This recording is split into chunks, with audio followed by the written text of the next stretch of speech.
Hello बच्चों, आपका 10 classes फंडा क्लियर में मोस्ट वेलकम। बच्चों, आज हम चैप्टर 3 स्टार्ट करेंगे जिसका नाम है pair of linear equations in two variables. देखते हैं बच्चों, pair of linear equations in two variable, जैसा कि चैप्टर का नाम ही है पेयर ऑफ लीनियर इक्वेशंस, यानी इस चैप्टर में दो लीनियर इक्वेशन की स्टडी की जाएगी इन टू वेरिएबल। वो इक्वेशन दो वेरिएबल में होंगे, एक्स एंड वाई में। देखते हैं बच्चों, पहला क्वेश्चन है right standard form of a linear equation in two variable and pair of linear equation in two variable. बच्चों, जैसा कि आप पिछले क्लासेस में क्लास 8th 9th में पढ़े हो, इक्वेशन इन वन वेरिएबल उसमें सिर्फ x का टर्म आता था। यहाँ पर टू वेरिएबल है, it means x and y दोनों आएगा। देखते हैं बच्चों सॉल्यूशन। स्टैंडर्ड फॉर्म, एक इक्वेशन लिखनी है ax plus by plus c equal to 0। बच्चों, ये स्टैंडर्ड फॉर्म है, x और y दोनों आएंगे। स्पेशल केस में ऐसा भी हो सकता है कि सिर्फ x आए y ना आए। हम ये मान लेते हैं कि y का कोएफिशिएंट b 0 है, या ये भी हो सकता है कि y आए x ना आए। तो उस केस में ये एज्यूम किया जाएगा कि x का coefficient means a equal to 0 है। आप इसे ठीक से समझ लो। दूसरा, पेयर ऑफ लीनियर इक्वेशन, दो लीनियर इक्वेशन को लिखना है बच्चों।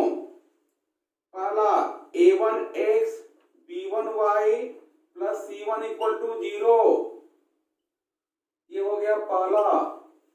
दूसरा a2x b2y plus c2 equal to 0। तो जब भी हमें सिर्फ एक इक्वेशन लिखना होगा तो ऐसे लिखेंगे, और अगर दो लीनियर इक्वेशन लिखना है तो abc को a1 b1 c1 a2 b2 c2 इस तरह से रिप्रेजेंट करेंगे। आप इसे ठीक से समझ लो। तो बच्चों, ये लीनियर इक्वेशन, इसे लीनियर इक्वेशन क्यों बोलते हैं? वजह ये है कि इसका ग्राफ स्ट्रेट लाइन होता है, इसलिए इस इक्वेशन को हम लीनियर इक्वेशन बोलते हैं। तो आप इसे ठीक से समझ लो। यहां तक का फंडा क्लियर। बच्चों, नेक्स्ट क्वेश्चन है nature of graph for ax plus by plus c equal to 0 is. आपको ये बताना है कि इसके ग्राफ का नेचर कैसा होगा। जैसा कि पिछले क्वेश्चन में हमने बताया था, लीनियर इक्वेशन जितने भी होते हैं वो स्ट्रेट लाइन को रिप्रेजेंट करते हैं। तो इसका आंसर ये होगा बच्चों, स्ट्रेट लाइन। Answer A. आप इसे ठीक से देख लो। यहां तक का फंडा क्लियर। बच्चों, नेक्स्ट क्वेश्चन है right possible conditions and number of solutions for two lines. बच्चों, अगर दो लाइन है तो उनमें क्या क्या कंडीशन हो सकती है, जरा देखते हैं। पहला कंडीशन, कंडीशन 1, ये हो सकता है कि दोनों लाइन एक दूसरे को इंटरसेक्ट करे। कंडीशन 2, ये भी हो सकता है कि पहली लाइन और दूसरी लाइन एक दूसरे को ओवरलैप करे। कंडीशन 3, ये भी हो सकता है कि पहली लाइन दूसरी लाइन दोनों एक दूसरे के पैरेलल रहे। तीन कंडीशन कंडीशन हो सकती है बच्चों, इसके अलावा कोई और कंडीशन पॉसिबल नहीं है। आप खुद सोचो, अगर दो लाइन है तो ये भी हो सकता है कि एक दूसरे को इंटरसेक्ट कर रहे हो। मैंने मान लिया पहली line a1x b1y plus c1 equal to 0 है, दूसरा a2x b2y c2 equal to 0। आप देख सकते हो वैसे यहां भी। अब हम कैसे चेक करेंगे? अगर हमारे पास दो लाइन का इक्वेशन है तो हम इक्वेशन को देखकर कैसे पता लगाएंगे कि उन दोनों लाइन के बीच में क्या कंडीशन है, इंटरसेक्टिंग है कि ओवरलैपिंग है यानी कोइंसिडेंस है या फिर पैरेलल है। तो अब बच्चों इसको लिखते हैं इंटरसेक्टिंग।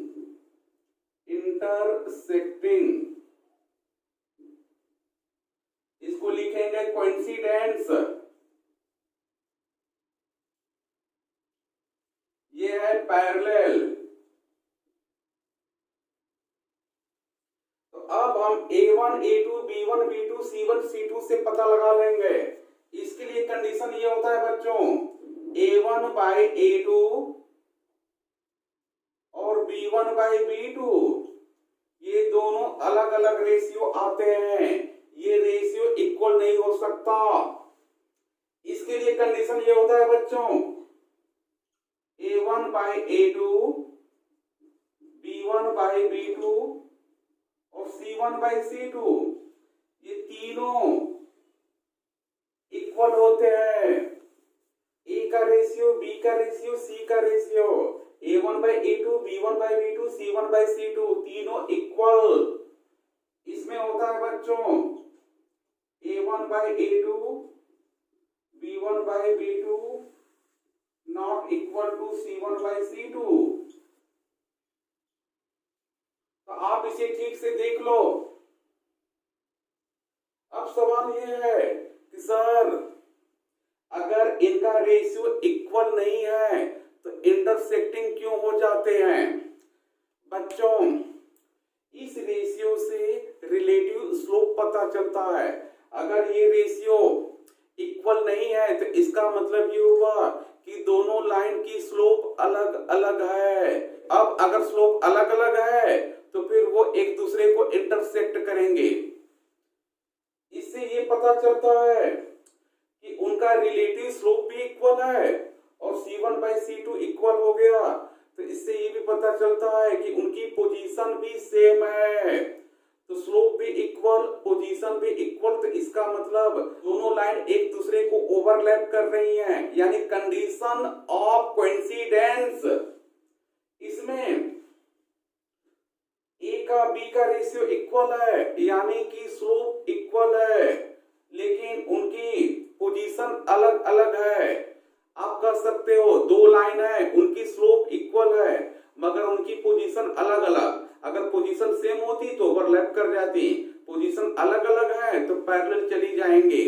तो कुल मिला जुलाकर फंडा ये बना कि a1 by a2 b1 by b2 c1 by c2 से relative slope, position of lines ये सब पता चलता है। और ये सब डिस्कशन क्लास 10th में नहीं है बच्चों, वो हायर क्लास में है। आप क्लास 10th में सिर्फ इतना याद रखो कि इंटरसेक्टिंग के लिए कंडीशन ये होती है, कोइंसिडेंस के लिए ये होती है और पैरेलल के लिए ये होती है। आप इसे ठीक से समझ लो। यहां तक का फंडा क्लियर। बच्चों अब हमें डिस्कस करना है नंबर ऑफ सॉल्यूशंस।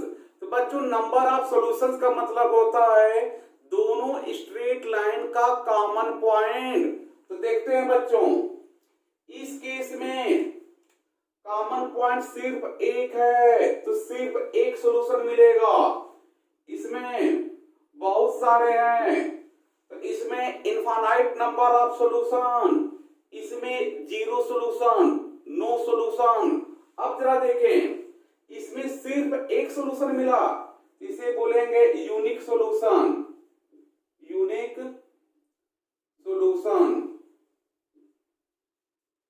इसमें infinite number of points common है बच्चों, तो infinitely many solution. infinitely many solution। इसमें एक भी कॉमन नहीं है, नो सॉल्यूशन।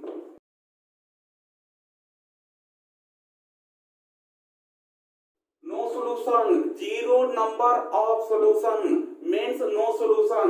इसे ठीक से देख लो। यूनिक सॉल्यूशन माने इंटरसेक्टिंग, इनफाइनाइटली मेनी सॉल्यूशन का मतलब कोइंसिडेंस, नो सॉल्यूशन का मतलब पैरेलल लाइन। कभी कभी क्वेश्चन में पूछा जाता है, चेक करो इंटरसेक्टिंग, कोइंसिडेंस एंड पैरेलल। कभी कभी क्वेश्चन में ये भी पूछा जाता है, चेक करो unique solution, infinitely many solution and no solution. तो आप इसे ठीक से देख लो। यहां तक का फंडा क्लियर। बच्चों नेक्स्ट क्वेश्चन है, discuss for intersecting, coincidence and parallel. बच्चों दो स्ट्रेट लाइन गिवन है, आपको बतानी है कि इनके बीच में क्या कंडीशन है, इंटरसेक्टिंग है, पैरेलल है, कोइंसिडेंस है, जो कुछ भी है आपको चेक करके बतानी है। देखते हैं बच्चों सॉल्यूशन।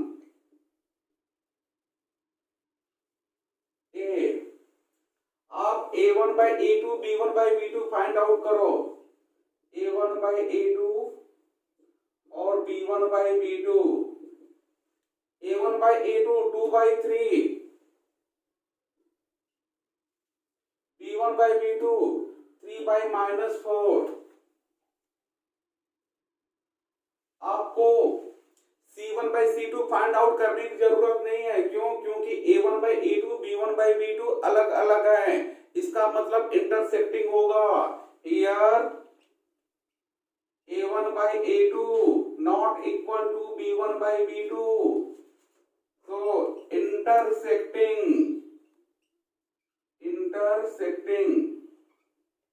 अब अगर नंबर ऑफ सॉल्यूशन बताना होगा तो इंटरसेक्टिंग में कितने सॉल्यूशन मिलते हैं? ओनली वन, यानी यूनिक सॉल्यूशन। आप ये भी जान जाओ।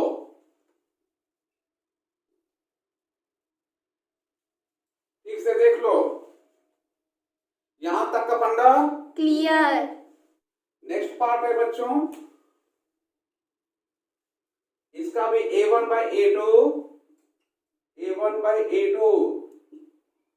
3 by 6 b1 by b2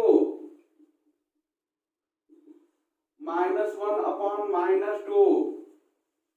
देखो ये भी 1 by 2 है, ये भी 1 by 2।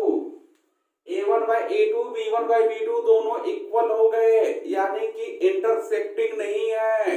अब आगे के लिए आपको c1 by c2 भी फाइंड आउट करना होगा, और c1 by c2 अगर इनके बराबर आ गया 1 by 2 के बराबर तो फिर कोइंसिडेंस होगा, और अगर ये अलग आ गया तो पैरेलल मींस नो सॉल्यूशन होगा। देखते हैं बच्चों, c1 by c2 1 by 3।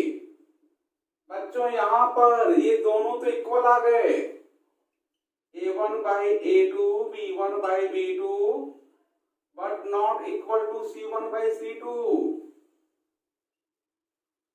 ये कंडीशन होती है पैरेलल लाइन का, तो आप इसे ठीक से देख लो। पैरेलल लाइन का मतलब नो सॉल्यूशन, इसका मतलब होता है नो सॉल्यूशन। ये भी आप जानो, इसे ठीक से देख लो। यहां तक का फंडा क्लियर। नेक्स्ट सी पार्ट है बच्चों, a1 by a2 4 by -8, फिर b1 by b2 3 by -6। Simplify करो, -1 by 2, ये भी -1 by 2। ए का बी का रेशियो फैसला नहीं कर पाया। अब देखें c1 by c2 ये भी आ गया बच्चों, -1 by 2 -2 यहाँ पर लिखो चाहे यहाँ लिख दो, दोनों का मतलब सेम है। तो आप देख सकते हो तीनों रेशियो इक्वल हो गया, A1/A2, B1/B2, C1/C2, ये तीनों रेशियो इक्वल। इसका मतलब यह कोइंसिडेंस का कंडीशन है, ओवरलैपिंग का कंडीशन है। तो आप लिखोगे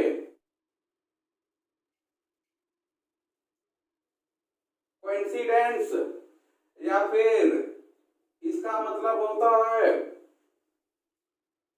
infinitely many solution, infinitely many solution.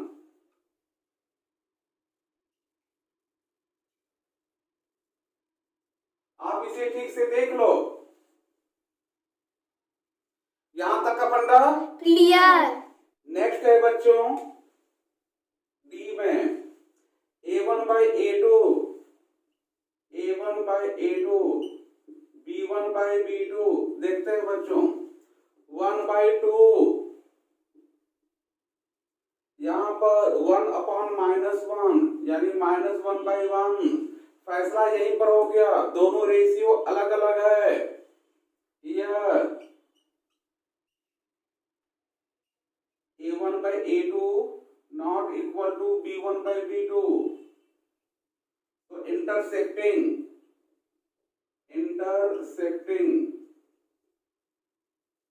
इसका मतलब यूनिक सॉल्यूशन।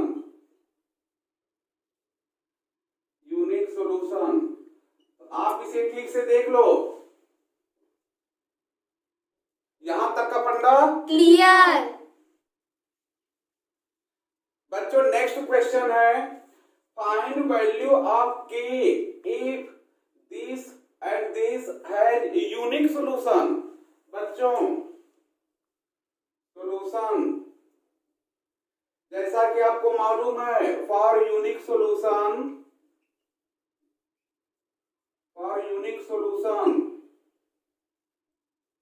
कंडीशन होता है बच्चों A1/A2 not equal to B1/B2। तो अब आप इस कंडीशन को अप्लाई कर दो, A1/A2 K/6 not equal to -1/-2, minus minus cancel, K/6 not equal to 1/2, cross multiply कर दो, 2K not equal to 6, K not equal to 3। देखो K की कुछ भी वैल्यू हो सकती है 3 को छोड़कर, क्यों? क्योंकि अगर आप 3 रख दोगे तो 3/6 ये 1/2 होगा, ये भी -1/-2, ये भी दोनों रेशियो इक्वल हो जाएंगे, ये भी 1/2, ये भी 1/2, तो वो यूनिक सॉल्यूशन नहीं होगा। इसके अलावा कोई भी सॉल्यूशन हो सकता है। तो हमसे पूछा है कि यूनिक सॉल्यूशन के लिए k की वैल्यू क्या होनी चाहिए? k की कोई भी वैल्यू हो सकती है 3 को छोड़कर। तो ये आंसर हो गया बच्चों, आप इसे ठीक से देख लो, यहां तक का फंडा क्लियर। बच्चों नेक्स्ट क्वेश्चन है if this and this has infinitely many solution then find value of k। बच्चों जैसा कि आपको मालूम है, for infinitely many solution, infinitely many solution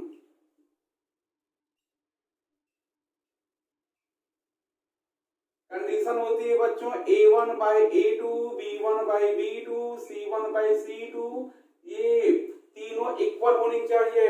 रख दो K-3 upon K equal to 3/K।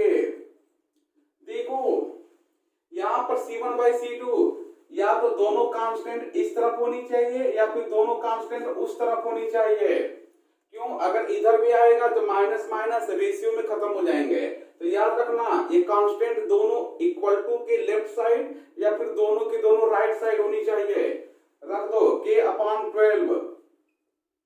यहां से सिंप्लीफाई करो, एक बार इन दोनों को लेकर फिर दूसरी बार इनको लेकर।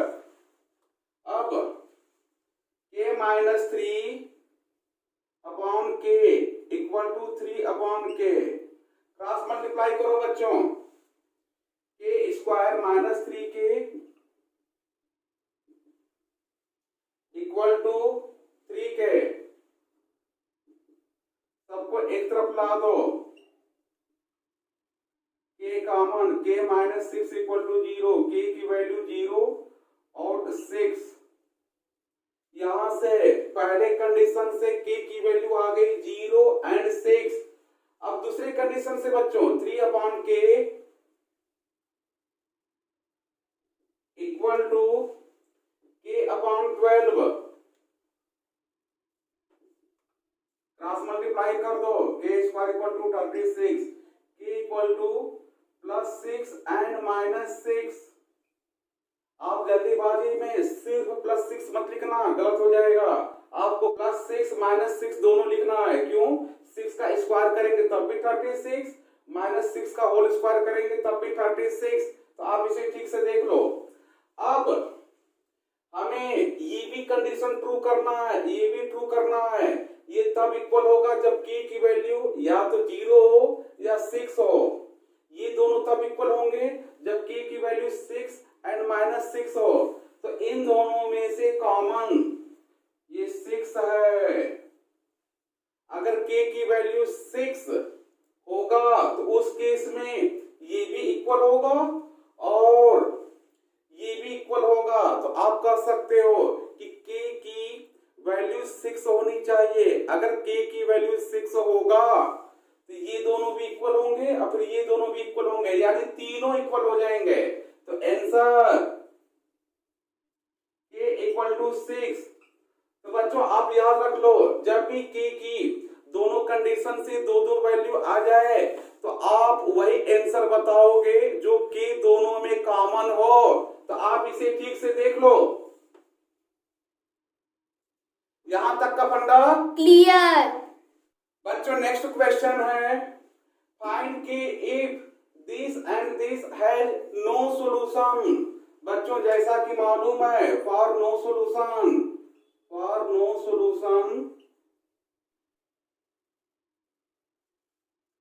a1 by a2 b1 by b2 not equal to c1 by c2।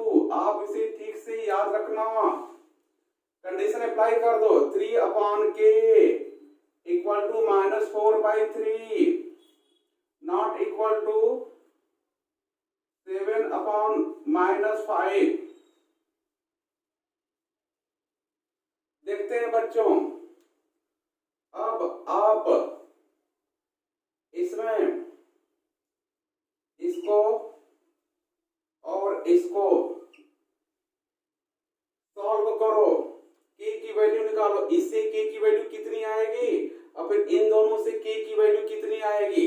देखते हैं बच्चों, 3 upon k equal to minus 4 by 3 minus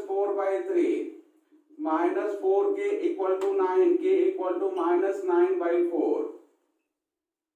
अब यहां से बच्चों 3 upon k not equal to minus 7 by 5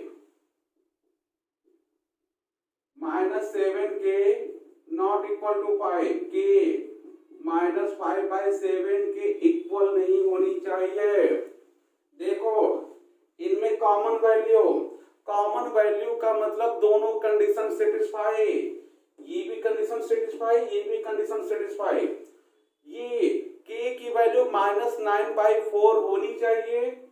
इसने बोला माइनस 5 by 7 को छोड़कर कोई भी वैल्यू होनी चाहिए।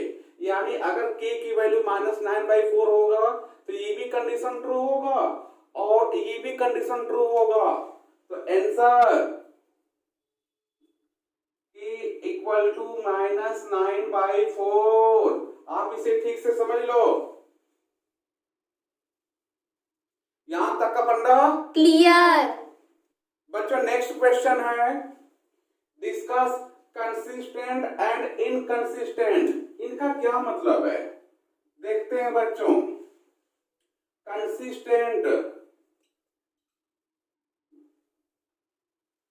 कंसिस्टेंट का मतलब सॉल्यूशन का होना, चाहे इनफाइनाइटली मेनी सॉल्यूशन हो या यूनिक सॉल्यूशन हो। तो अगर आपने चेक किया यूनिक सॉल्यूशन आया, चाहे इनफाइनाइटली मेनी सॉल्यूशन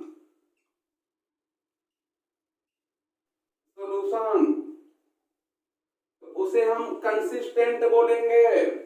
और इनकंसिस्टेंट का मतलब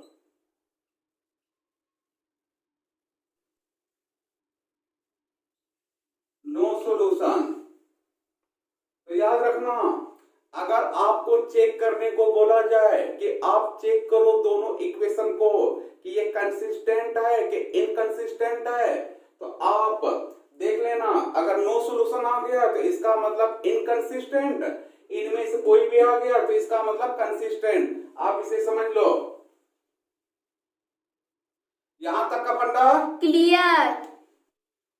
बच्चों नेक्स्ट क्वेश्चन है, discuss consistent and inconsistent for these equations. देखते हैं बच्चों, जैसा कि आपको मालूम है a1/a2 b1/b2, पहले निकालकर चेक करते हैं। 2/3, यहां से आया 5/2, दोनों अलग अलग आ गया unique solution. a1/a2 not equal to b1/b2, unique solution, unique solution. Solution मिल गया, चाहे इनफाइनाइटली मेनी सॉल्यूशन मिले या फिर यूनिक सॉल्यूशन मिले, सॉल्यूशन मिल गया, सॉल्यूशन है, तो इसका मतलब कंसिस्टेंट होगा। Hence consistent, consistent.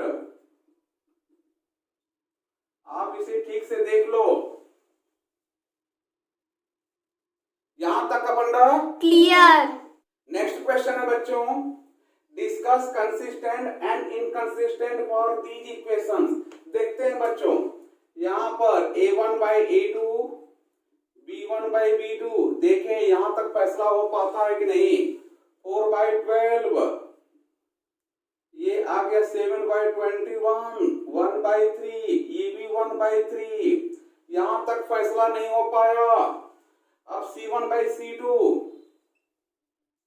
ध्यान से, यहां माइनस है बच्चों, -1/3, आप देख सकते हो ये दोनों इक्वल, मगर ये इक्वल नहीं आया। a1/a2 b1/b2 not equal to c1/c2। इस कंडीशन में no solution, no solution. No solution का मतलब इनकंसिस्टेंट, इनकंसिस्टेंट। आप इसे ठीक से देख लो। यहां तक का फंडा क्लियर। तो बच्चों आज मैंने इस चैप्टर का क्वेश्चन नंबर 1 से लेकर क्वेश्चन नंबर 10 तक डिस्कस किया।